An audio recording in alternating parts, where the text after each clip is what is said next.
Mga kapatid, mga kababayan, ako po ang magpapakilala sa inyo sa susunod na magsasalita. Siya po ay matagal kong nakasama sa House of Representatives. At ngayon ay kasama ko pa sa Senate of the Philippines. Ang aking kaibigan, ang aking kumare, Senador Amy Marcos.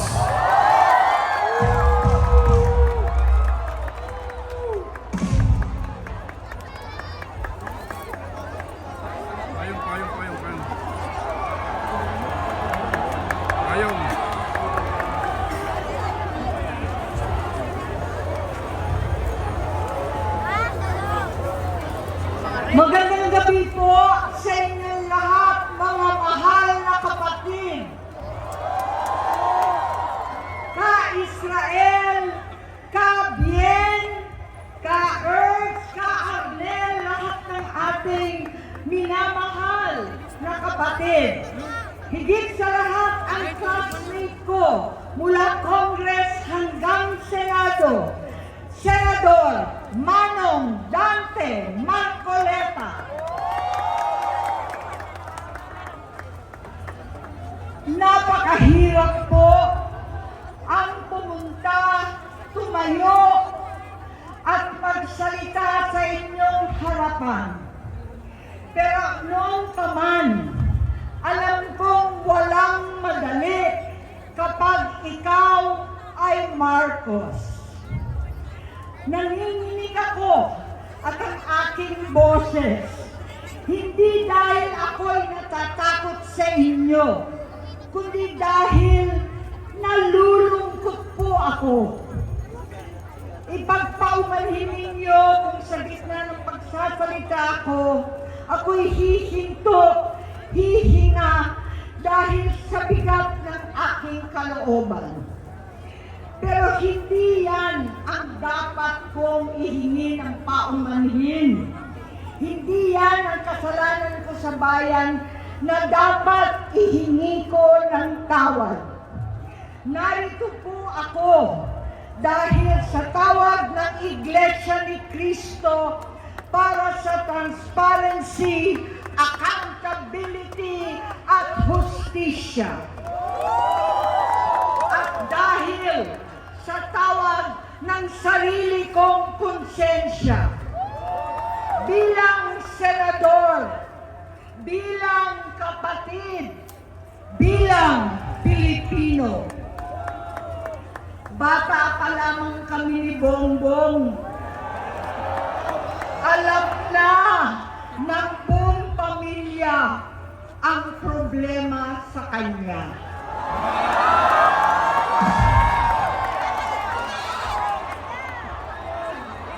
Sa totoo lang, mababasa naman ng lahat ang mga testimonya ng aking ama patungkol sa kanyang ugali at gawain. Noon, dahil may tatay pa kami, hindi ko pa siya responsibilidad. Noong tumatanda, ay mas naging nakakabahala. Batid ko na nagda-drug siya.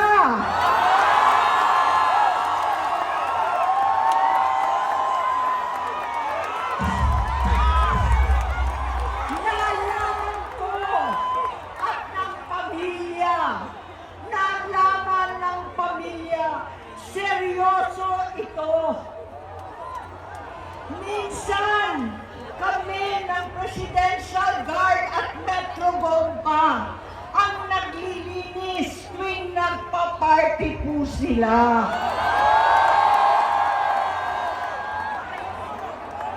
Nabuhay kaming magkakapatid sa ibang bansa.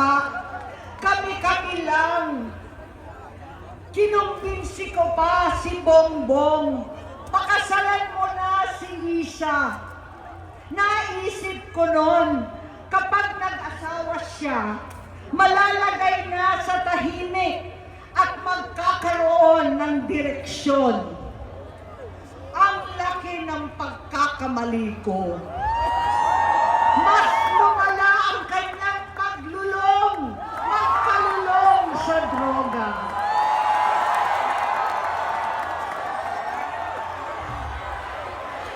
Dahil parehas pala silang mag-asawa.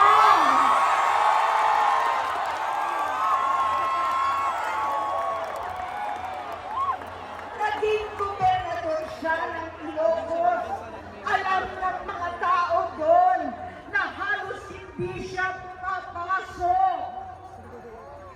Tuwing kukumprontahin ko siya, ay nagsasabi siyang magbabago na siya, aalisin na niya ang bisyo.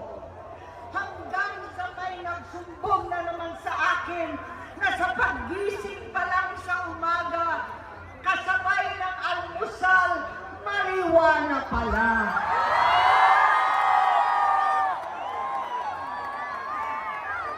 Maghapon sila. Lahat sila nagiinuman at gumagamit ng cocaine. Kasama ng asawa at barkada. Tulad ng ama ko, kinastigo ko ang mga barkada niya. Ang nasirang si Bong Dasa, si Edwin Cruz, Inigo, Tony Boy, Sam Anton, alam po ninyo yan. Paano nagre-resign na sa takot ang mga pulis nila at staff dahil sa lumalalang bisyo. Inayos ko sila dahil gusto niyang ituwid ang buhay niya. Gusto niyang mag-vice-presidente. Hindi siya pinalad at lalong nagkaroon ng oras para sa bisyo. Simula noon, naging malabo sa amin ang lahat. Kaysa mag-away, bigla na lamang lumayo ang loob namin sa isa't isa. Noong 2016, kasabay ng kampanya ni dating Pangulong Duterte laban sa droga, lumabas ang pangalan ni Bongbong sa listahan. Nakasama siya sa listahan ng mga celebrities, mga artista, Maricel Soriano at iba pa. Masinsinan kong kinausap si Pangulong Rodi. Halos manikluhod ako. Sinabi ko ayon sa kapulisan, dapat unahin, usigin ang mga pusher at saka na lamang sagipin ang mga user. Naligtas si Bongbong. Labis ang takot ko at pag-aalala. Kinausap ko siya at nagsabi siyang talagang siya ay nagbabago na. Muli at lagi, hindi ako nawalan ng pag-asa. Ako'y naniwala ulit. Mula noon, ang natatanggap ko na lang na balita tungkol sa kapatid ko ay regular na pagpapadoktor. Kaya kumalma naman ako. Inisip ko, totoo, dahil na-opera na ang tuhod niya sa gout. Siguro, totoo na ito. Hanggang nito, na lamang nalaman ko na tuloy ang paggamit niya sa mga party na garapalan naghahain ng droga. Pinagmamalaki pa ng mag-asawang kayang-kaya nila ang microdosing ng cocaine. Hati-hatiin daw para 4 na beses sa isang araw. Hindi mabibisto. Ang pagpapadoktor, pinalabas nilang pag-stem cell.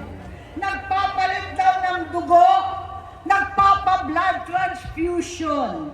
Kayang-kaya raw. Hindi ko maintindihan ang pinagsasabi. Noong 2021, kahit papano, nagkikita kami at nagkakausap. Sumumpa siya sa akin, talagang hinintunan niya. Naniwala ako kasi sabi niya, gusto niyang tumakbo. Ang sabi ko, tutulong ako sa abot ng aking makakaya. Ipinakilala ko si Bongbong kay Inday. Naging magkatandem sila. Pagkatapos noon ay biglang hindi na niya ako ulit kilala.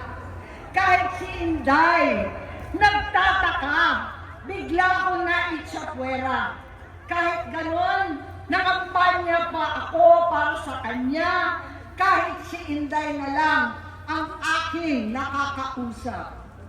Hindi ko alam bakit ako nakaban sa headquarters nila sa Mandaluyong. Hindi ko alam bakit walang nagre-report sa akin tungkol sa kampanya. Sa totoo lang, masakit mang aminin, nung dinidisqualify na siya, halos papaboran ko na sana dahil may nagsumbong sa akin mula sa kanyang campaign team na gumagamit na naman siya. Nung sinabihan ko, siya at mga taong nasa paligid niya, nagkaisa silang tuluyan akong alisin sa kampanya na ako naman ang bumuo. Sinabi nilang gusto ko na siya ay mag-disqualify para ako ang pumalit. Hindi totoo yun! Iniisip ko ang kalagayan ng aking kapatid at paano siya magsisilbi kung ganyan ang kalagayan niya. Pero pinaparating sa akin na hindi siya lulong at minsan na lamang tuwing nagpa-party. Hindi ko maipaliwanag bakit gusto kong maniwala at hindi mawalan ng pag-asa. Noong nanalo siya, naging pinakamalayo na kami sa isa't isa. Maliban sa opisyal na tagpuan at kapag pumupunta yung nanay namin, hindi ako sumama sa loob ng 3 taon dyan sa Malacanang. Dahil lantaran na doon ang inuman, ang paggamit nila ng cocaine at mga bawal na gamot. Hindi ba ninyo nakikita, naririnig, kakaiba na siya magsalita, hindi na maintindihan kung ano-ano na ang sinasabi at wala na sa sarili. Nagtatago sa kabaitan niya ang pang-aabuso niya sa droga. At nagbunga na ito ng mga nakakapinsalang maling desisyon. Hinayaan niyang kumilos ang mga nakapalibot sa kanya.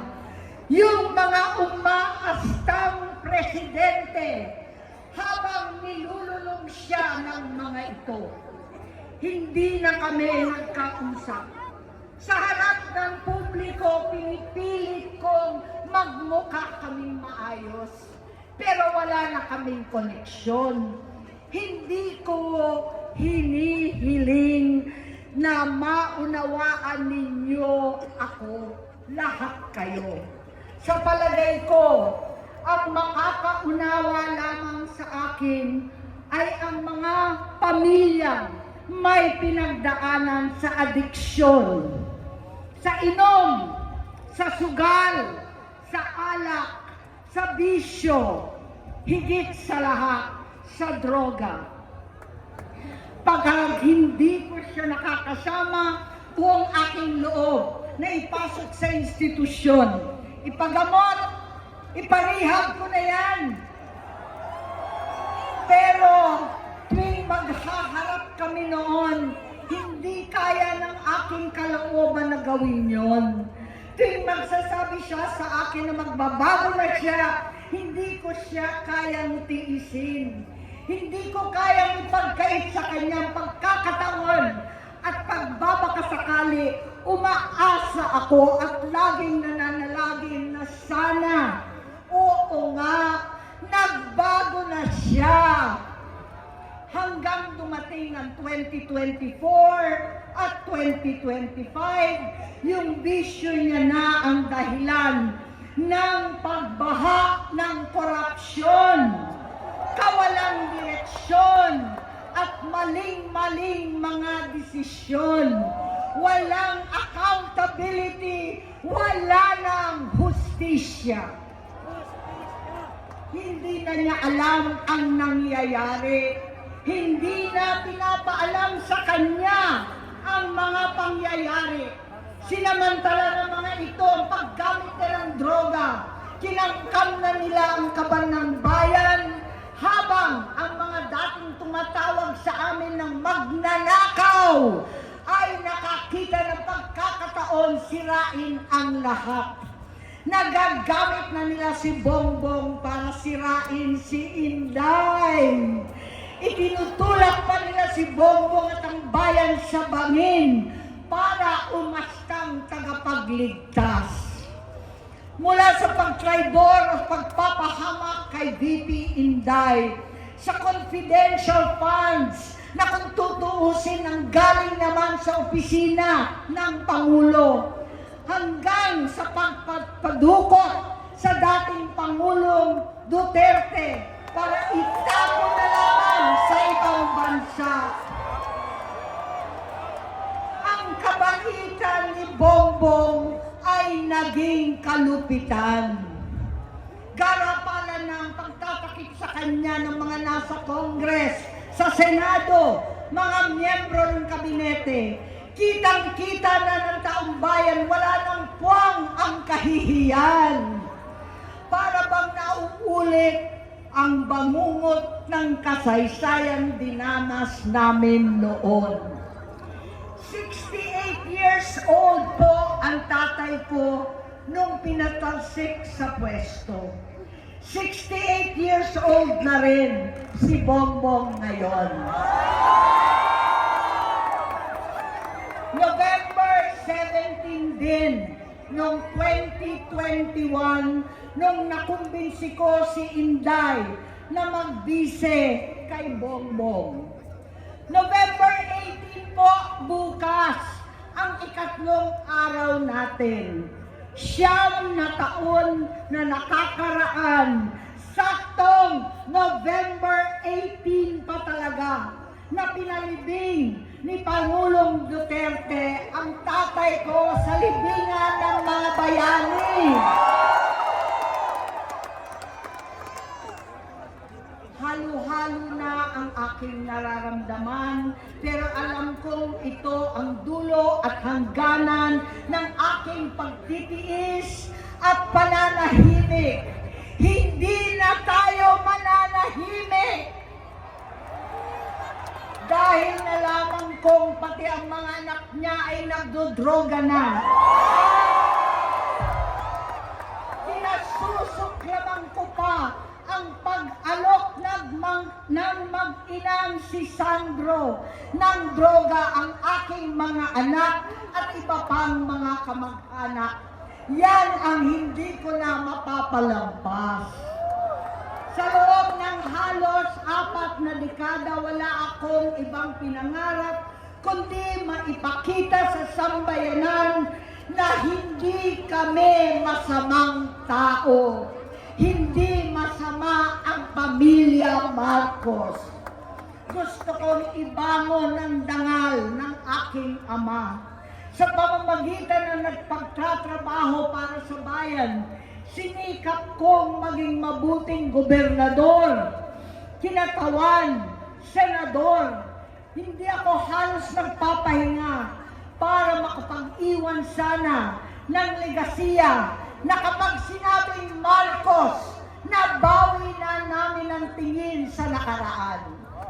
Ngunit sa kagustuhan kong maging responsableng anak, matupad ang pangako ko sa aking ama, nabigo akong maging mabuting kapatid. Naging mahina ako kay Bongbong sa kapulisan at sundalo, sa lahat ng mga leader at tagapagpatupad ng batas. Siya ang Pangulo natin ngayon. Sinabi ko kung anong kalagayan niya ngayon. Tulungan niyo akong mapabuti ang kanyang kalagayan. Tulungan niyo akong matulungan siya. Hindi niya ako kalaban. Ang kalaban niya ay ang sarili niya. At nadadamay ang bansa sa laban na yan. Bilang senador at lingkod bayan, batid ko ang mga problema at gaya ng bayan, alam ko rin ano ang solusyon.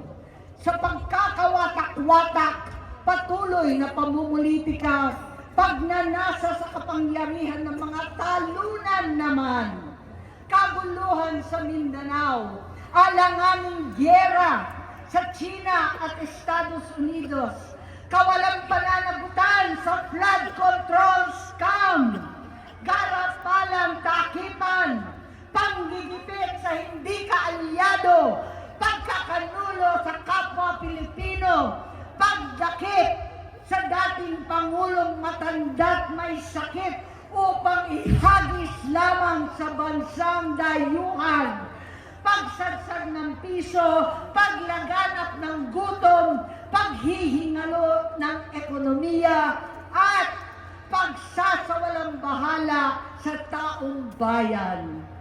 Ang delubyo at kalamidad na nagdudulot ng parusa, ang korupsyon na nauwi sa kawalan ng tiwala at hustisya sa Pilipinas, sa kanyang pamahalaan, lahat ng yan ay masusolusyonan kung ikaw, aking kapatid, magsaayos ng iyong sariling kalusugan. Kapag humupa ang ingay sa politika, kapag umuwi na kami sa aming pamilya, hindi bilang senador, kundi bilang ate, bilang si Manang Aimee ni Bonget. Kaya itong sasabihin sa harap ng taong bayan, sa harap ninyong lahat at sa harap ni Bongbong. Bonget, magtatatlong taon na tayong hindi nagkakausap. 3 taon ko nang sinusubukan muli na ako'y pakinggan. Siguro ngayon ay makakarating ng buo ang gusto kong sabihin. Walang mababawasan, hindi madadagdagan. Bongbong, nag-aalala sa iyo si Manang. Tuwing nakikita kita sa TV, gusto kitang puntahan. Napakalaki ng pinagbago mo. Itsura, pagsasalita, takbo ng pag-isip. Minsan, napapatanong ako sa sarili ko, ikaw pa ba yan? Si Bongbong ba talaga yung nakikita ko? Pero ako, ading ko, ako pa rin ito. Ako pa rin ang ate mo na tumayong ama't ina sa inyo sa ibang bansa. Ang kasama no sa sumubok na sanggain lahat ng sakit para sa iyo. Ang kapatid mo na hindi mo kailangan hingan ng tawad dahil agad ka nang iniintindi at tatanggapin dahil mahal kita. Nasa Bagong Tipan, kay Lucas, Kapitulo 17, versikulo 3 hanggang 4. Kung magkasala ang iyong kapatid, sawayin mo siya. At kung siya'y magsisi, patawarin mo siya.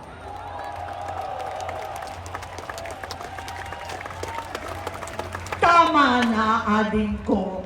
Tapusin mo na ang paghihirap mo at ng bayan. Gaya nung umalis tayo sa palasyo, kaya ko pa rin hawakan ang iyong kamay. Huwag kang matakot. Malaki na ang dulot sa iyo ng droga.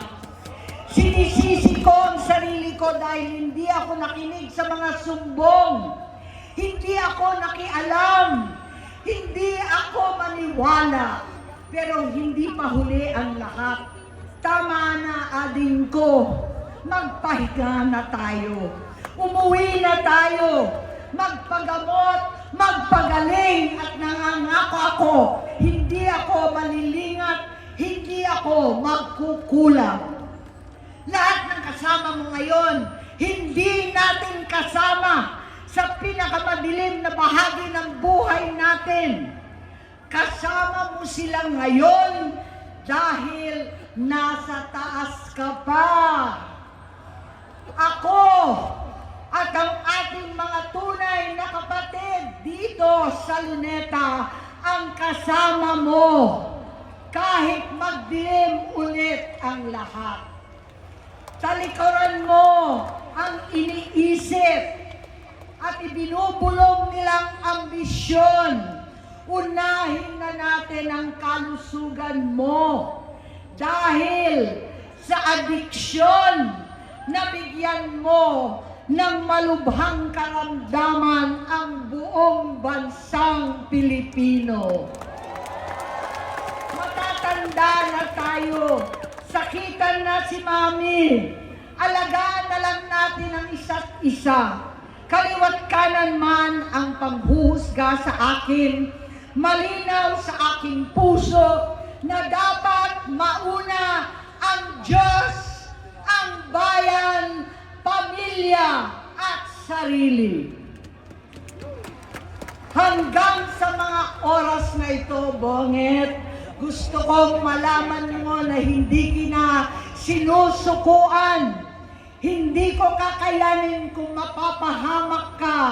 Kaya hinihingi ko na tayo'y umuwi na, mamahinga alang sa iyong kalusugan. Kaya kung mabigo at mawala sa iyo ang posisyon, pero hindi ko kayang mawala ka sa amin.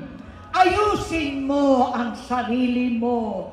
Magpagamot, alisin ang droga sa iyong sistema. Wala akong ibang gusto kundi gumaling ka, malampasan natin ito muli. Dahil wala akong ibang hinahangad bilang ate, kundi maging masaya ka, maging ligtas sa panganib, malusog, matagumpay sa buhay. Itama ang mali, labanan ang adiksyon, at ako hindi kailanman aalis sa iyong tabi. Susuporta at hindi titigil manalangin kasama ninyo dito sa Luneta at sa buong mundo. Dahil iyon naman ang tungkulin at ibig sabihin ng salitang kapatid, kapatid, mabuhay kayong mga kapatid. Maraming salamat po, Senator Amy Marcos.